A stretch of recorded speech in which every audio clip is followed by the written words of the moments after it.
Setelah apa? Setelah dipanggil, nah, kemudian sama rajanya, kamu ngapain gitu?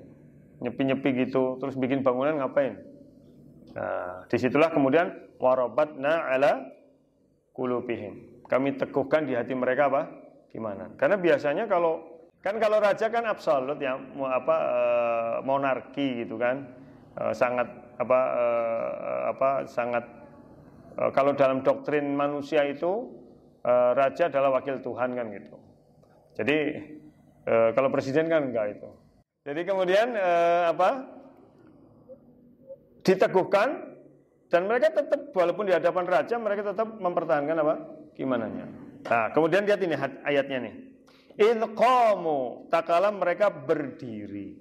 Jadi mereka menghadap raja itu tidak duduk, berdiri. Itu menunjukkan tidak mau tunduk. Itu ya. Jadi dan itu juga menunjukkan makna bahwa mereka tetap mempertahankan keimanannya. Ya. Ilqamu, takala mereka berdiri, faqalu, dan mereka berkata, Rabbuna, Rabb kami, Rabbus samawati wal ard, adalah Rabbnya langit dan bumi. Nah, ini bicara rububiyah. Nah, jadi dia cerita, Rabb kami itu Rabb yang menguasai langit dan bumi. Tidak butuh pengorbanan macam kalian itu. Tidak butuh ritual-ritual seperti itu. Beda ritualnya. Nah, kemudian dengan kata-kata lan, bukan lam, bukan la, tapi apa? Lan. Lan itu kalau bahasa Inggrisnya never, tidak akan. Nah, itu menunjukkan sudah terikat keyakinannya.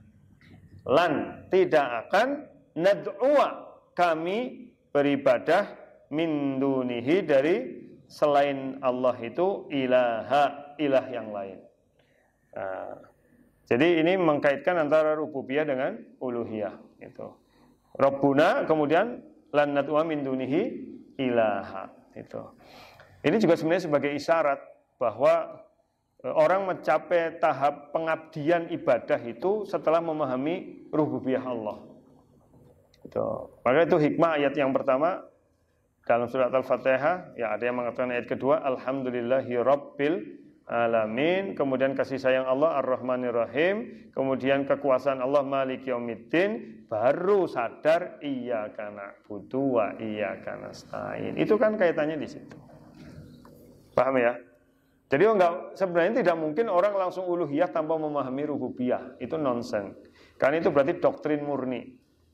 Sementara keimanan itu proses pembelajaran keyakinan, bukan sebatas doktrin. Karena setiap manusia sudah diinstal sifat apa? Iman. Itu untuk mengembangkan potensi iman itu bukan dengan doktrin-doktrin, tapi dengan keilmuan. Maka ayat yang pertama apa? Iqra, bacalah. Yusuf 100 berapa? 1, unduru madza fis samawati wal ard. Ya kan? Wa fil ardi ayatul lil muqinin wa fi anfusikum afala tubsirun. Itu kan untuk mengakui kerububian Allah. Setelah sadar bahwa Allah yang menciptakan, Allah yang mengendalikan, Allah yang mengatur gitu kan, bahwa kita berada dalam kendalinya, maka disitulah kita merasa apa? Rendah, hina. Dan itulah makna bahasa ibadah. Ibadah itu mana bahasanya apa? Adzul, at-tadhallul, wal khudu'. Itu. Ya, wan nusuk. Jadi ibadah itu mana bahasanya adalah kehinaan, kerendahan gitu.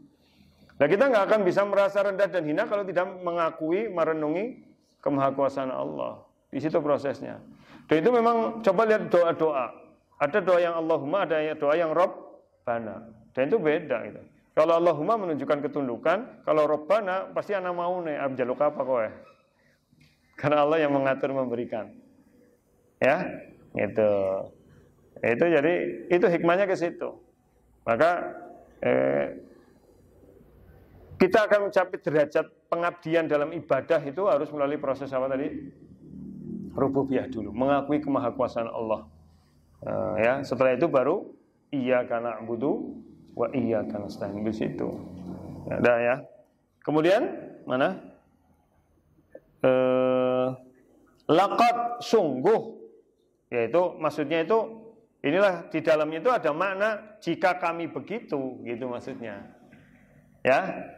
Sungguh jika kami begitu, maksudnya kulna, kami mengatakan yang kebalikannya, maka maka kami akan syatata, jauh dari kebenaran, melenceng. Ya. Nah, kemudian haulai, nah, sudah ya, setelah kejadian itu raja ini rupanya yang tadinya diktator kasar karena tahu itu pemuda, gentar juga ternyata. Beda nek wong tua ngeyel sembelih rampung. Tapi pemuda ngeyel ini mikir juga raja ini, enggak sembarangan. Karena pemuda adalah kekuatan. Ya. Maka kemudian Dekianus ini melunak. Bentuk melunaknya apa? Sudahlah biarin dulu. Kita hukum mereka dengan dilucuti, enggak boleh pakai pakaian adat. Nah, ya. Jadi kalau masyarakat sudah nggak boleh pakai pakaian adat kan berarti itu sudah kayak orang dianggap gitu. Jadi masih dihukum begitu. Jadi dia hanya pakai pakaian biasa, pakaian adat kebesaran kerajaan itu ditanggalkan dari pemuda-pemuda tadi. Ya, tapi pemuda tadi nggak ada masalah. Nah, terus Allah memberikan kesempatan karena doa mereka itu. Ya, doa mereka itu. Allah memberikan apa? Kesempatan sehingga mereka berhasil kabur itu. Menyepi. Ya, orang-orang itu pergi. Nah, perginya kemana? Nanti diarahkan oleh Allah Ta'ala di ayat berapa?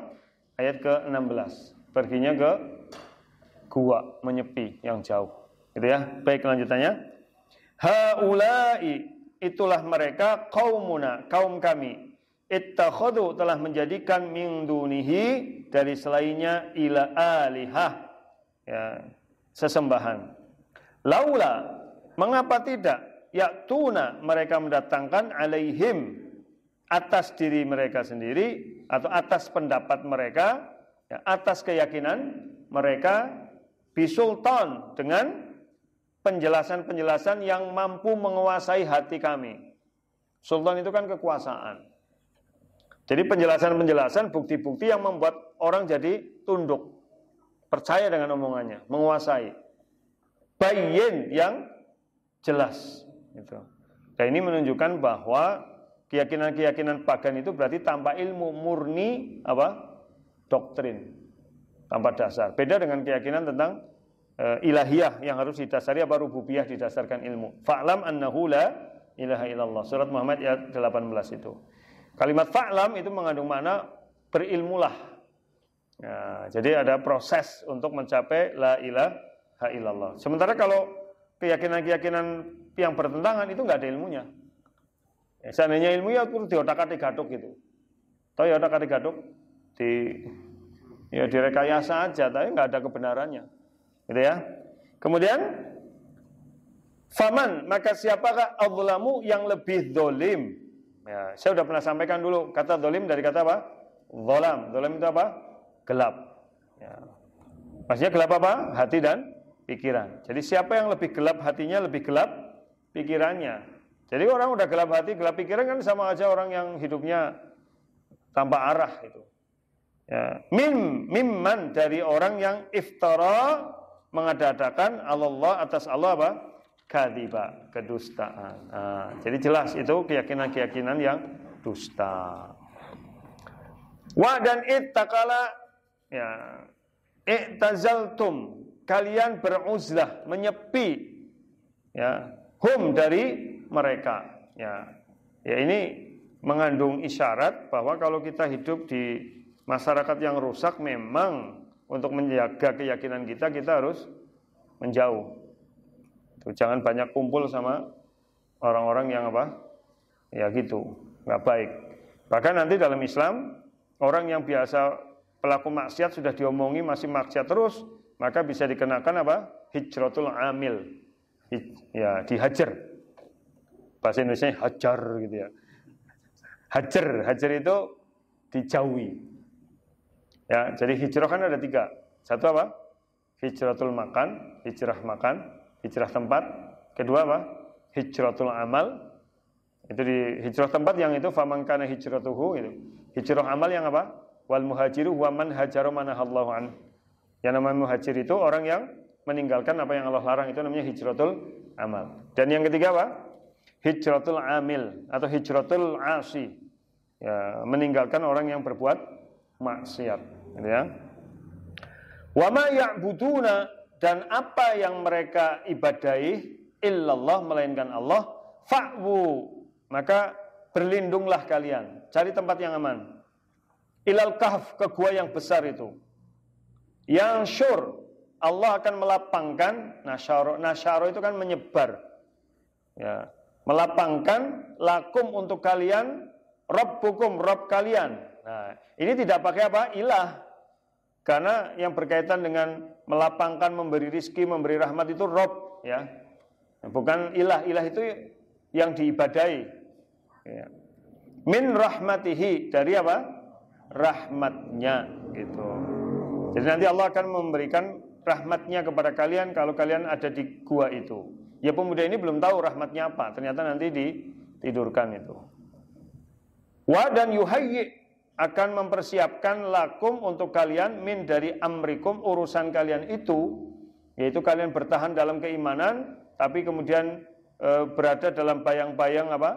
Kekuasaan yang zalim, Raja Dekianus itu, mirfaqa. Apa kemarin mirfaqa?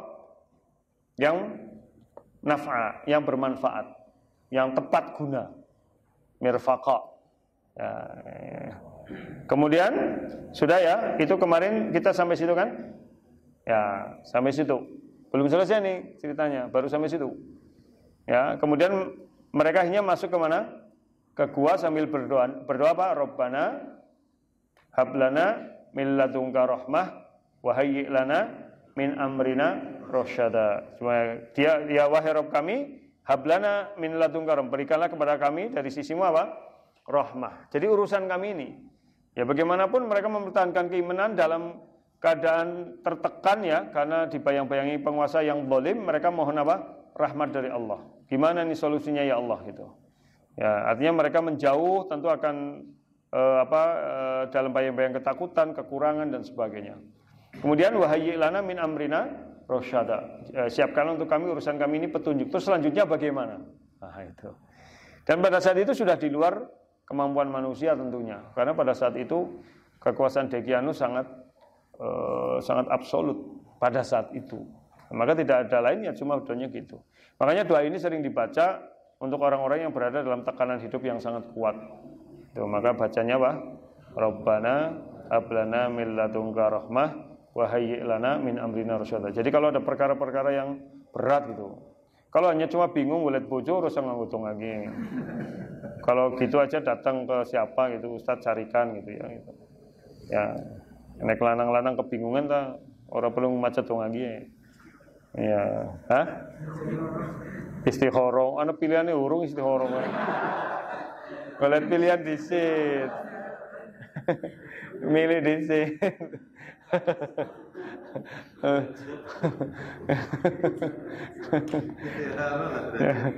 Ya gitu. Baik.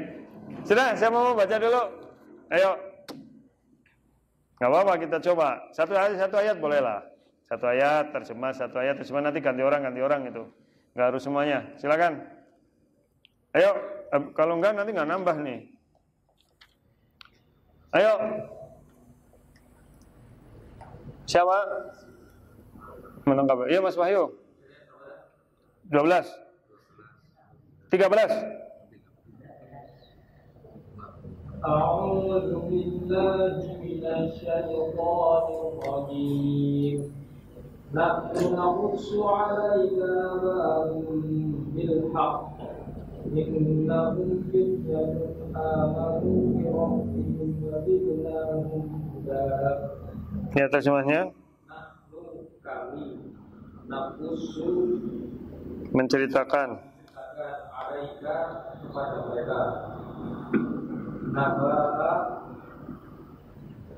berita mereka bilhaq dengan kebenaran. Inna sesungguhnya mereka fidyatun pemuda amanu yang beriman. Fidyatun itu jamak ya, para pemuda. Kalau mufradnya fata ya. Fata itu pemuda, kalau fidyatun para pemuda. Kalau fatayat pemudi. Para pemudi. Iya memang fatayat itu jamak. Fatayatun, ya, pemudi. Terus Itu para pemuda amanu yang beriman di Rabbihim kepada Rob mereka, wa dan kami tambahkan. Ya, disinilah yang Imam Bukhari dengan beberapa ulama berpendapat sesuai hadis al-iman yazid wa yanqus itu. Iman itu bertambah dan berkurang itu. Dan orang semakin bertambah imannya, maka semakin ditambahkan petunjuknya. Nah, itu. Jadi orang semakin beriman, petunjuknya semakin nambah. Gitu. Ya, dalam hadis riwayat siapa? Al-Hakim dalam Mustadraknya, Rasulullah SAW mengatakan begitu. Apa coba kata Rasulullah SAW? Rasulullah SAW mengatakan, al-imanu la yakhluqu fi jawfi ahadikum kama yakhluqut thawb. Iman itu akan usang di lubuk hatimu sebagaimana usangnya baju. Jadi iman itu juga lama-lama usang. Ya, maka fas'alullaha, maka mintalah kepada Allah ayyujaddida fi qulubihimul iman, untuk memperbarui dalam hatimu keimanan. Ya, jadi berdoa kepada Allah supaya diperbarui imannya plus ibadah. Karena setiap ibadah kan baca syahadat itu tajdidul iman. Tuh. Kita tadabbur ayat-ayat Quran itu tajdidul iman. Jadi kalau iman tidak dipupuk, tidak diperbarui dengan apa? Ibadah, dengan ta'lim, dengan ilmu, ya jadi usang. Itu, ya. Ya, maka dan orang kalau sekarang kita banyak yang orang sudah diberi hidayah masuk Islam tapi nggak mau ngaji gitu, nggak mau belajar, ya usang imannya. Nah, kalau udah usang, daya sensitivitasnya terhadap kemaksiatan itu semakin hilang, sensingnya hilang. Jadi lama-lama lihat kemaksiatan kemungkaran ya, urusan yang penting yang madang warung gitu. Karena imannya apa? Usang. Kalau nggak usang, pasti dia gahar itu ngelihat kemungkaran, pengen merubah. Ya, dengan tangannya nggak bisa, dengan lisannya nggak bisa, dengan hatinya. Dan itu selama-lamanya iman. Nah, kalau yang sudah usang imannya, berarti udah nggak ada keinginan amar ma'ruf lagi. Padahal seorang tidak bisa dikatakan muslim kalau tidak amar ma'ruf nahi munkar. Kan sudah saya sampaikan dulu dalam tafsir kuntum khairu ummah. Muslim itu khairu ummah. Dan syarat menjadi khairu ummah itu dua. Dia mencari ilmu untuk dirinya sehingga dia beriman kepada Allah, menjalani kehidupan dengan baik, dan dia mengajak orang lain untuk iman kepada Allah. Itu baru khairu ummah. Baik, lanjutnya satu ayat aja ya. Wa tara syamsa idza tala'at tazawaru an kahfihim dzatal yamin wa idza gharabat taqriduhum dzatal shimal. وَإِذَا غَرَبَتْ تَقْرِضُهُمْ ذَاتَ الشِّمَالِ وَهُمْ فِي فَجْوَةٍ مِّنْهُ ذَلِكَ مِنْ آيَاتِ اللَّهِ مَنْ يَهْدِ اللَّهُ فَهُوَ الْمُهْتَدِ وَمَنْ يُضْلِلْ فَلَنْ تَجِدَ لَهُ وَلِيًّا مُرْشِدًا. Ya. Wa dan taro, engkau melihat wahai Muhammad, itu asyamsa, matahari, idza apabila tala'at, terbit, tazawaru, akan condong. Tazawaru itu zawr itu pojok, condong, miring. An kafihim, dari arah gua mereka. Dzatal yamin, ke arah kanan. Yamin apa? Kanan. Wa idza, dan apabila gharabat, tenggelam matahari itu, taqriduhum, akan menjauhkan mereka, dzatas shimal, ke arah kiri. Ya, dari sini berarti mulut gua itu menghadap ke utara. Ya, dari situ maka gua itu terbuka, maka daging mereka tetap terkena sinar matahari, dan juga cuma sinar pagi sama sinar sore. Itu juga hikmah itu.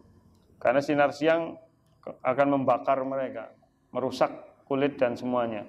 Jadi hanya kena sinar pagi dan sinar sore saja. Itu. Kemudian mana-mana? Wahum, dan mereka fi, di dalam fajwah. Fajwah itu tempat yang lapang, lurus. Jadi mereka bisa selonjor fajwah. Fajwah itu lurus, lapang. Berarti tempatnya oksigennya sangat memadai. Nah itu. Jadi bukan tempat yang kedap, yang nggak kena sinar, yang lembab, pasti hancur tubuh. Ya, jadi tempatnya yang lapang dan memadai. Ya, min, darinya. Dzalika, demikianlah min, termasuk ayatillah, ayat-ayat Allah. Mana ayat-ayat Allahnya itu tadi? Ya, Allah buat matahari hanya masuk ke dalam gua pagi dan sore saja, siang tidak. Itu hikmahnya di situ. Sinar pagi dan sore bermanfaat, sinar siang merusak dan lapang itu, sehingga mereka tidak busuk gitu. Dan mereka bisa leluasa bolak-balik. Ya, kalau tempatnya sempit tentu nggak bisa bolak-balik. Berarti gua itu memang besar. Ya. Terus man, barang siapa yahdi, memberi petunjuk Allahu Allah, maksudnya barang siapa yang Allah beri petunjuk, fahuwa, maka dialah al-muhtad, yang akan mendapatkan petunjuk. Petunjuknya apa? Supaya tidur itu. Mereka supaya tidur, terus ditutup pendengaran mereka. Itu juga hikmah. Sebagian ulama mengatakan yang disebut ditutup pendengaran mereka bukan sekedar supaya tidak mendengar suara dan tidur, tetapi juga itu makna harfi. Jadi mereka hanya ditutup pendengarannya, tapi matanya tetap melihat walaupun tidak sadar. Itu untuk menjaga kesehatan matanya selama bertahun-tahun, dan bila ada orang masuk tidak mengira mereka sedang tidur. Maka orang yang masuk maupun binatang yang masuk takut. Gitu ya. Baik, kemudian mana tadi? Ya. Wa, dan man, barang siapa yudlil, yang Allah sesatkan, fa, maka lan, tidak akan, tajida, mendapati, lahu, baginya, waliya, pelindung, mursyida, yang memberi petunjuk. Nah, nanti ayat berikutnya juga watah sabum, kau mengira aiqadha, ya mereka bangun, wahum ruqud, padahal mereka berbaring. Gitu. Jadi ayat ini jelas mereka itu seperti tidak merem, jadi hanya berbaring kayak leyeh-leyeh, padahal tidur itu. Mereka nggak merasa. Nah itu gimana itu? Yaitu kemahakuasaan Allah yang luar biasa. Jadi jiwanya yang ditidurkan, tapi fisiknya tetap hidup. Itu ya, berhenti. Ya. Kalau tidak tentu sudah tua ya, tubuhnya kisut dan sebagainya. Nah itu. Dan itu katanya yang jadi inspirasi Pak Prof. Sunandar itu. Jadi dia sedot dari gennya kelapa kopior itu dikeringkan. Itu setelah dikeringkan dengan proses tertentu sehingga sampai kapanpun itu bisa ditanam. Ya, karena kelapa kopior kan nggak bisa tumbuh. Makanya kelapa kopior kan jenis kelapa rusak gitu. Tapi enak ya. Makanya kelapa kopior nggak bisa ditandur. Nah, makanya dia dengan proses rekayasa genet itu, dengan proses itu. Baik, cukup dulu ya karena waktunya ini sudah isya. Nanti kita lanjutkan pekan depan insyaallah. Sampai ayat berapa tadi? 17. Ya, jadi ini sudah membantah cerita dari ahlul kitab yang mereka mengatakan agama mereka Kristen maupun Yahudi. Yang jelas agama mereka mengikuti iman keislaman, ya. Itu. Aku lu qouli hadza wa astaghfirullah rabbana fanfa'na bima 'allamtana subhanakallahumma bihamdik asyhadu an la ilaha illa anta astaghfiruka wa atubu ilaik. Assalamualaikum warahmatullahi wabarakatuh.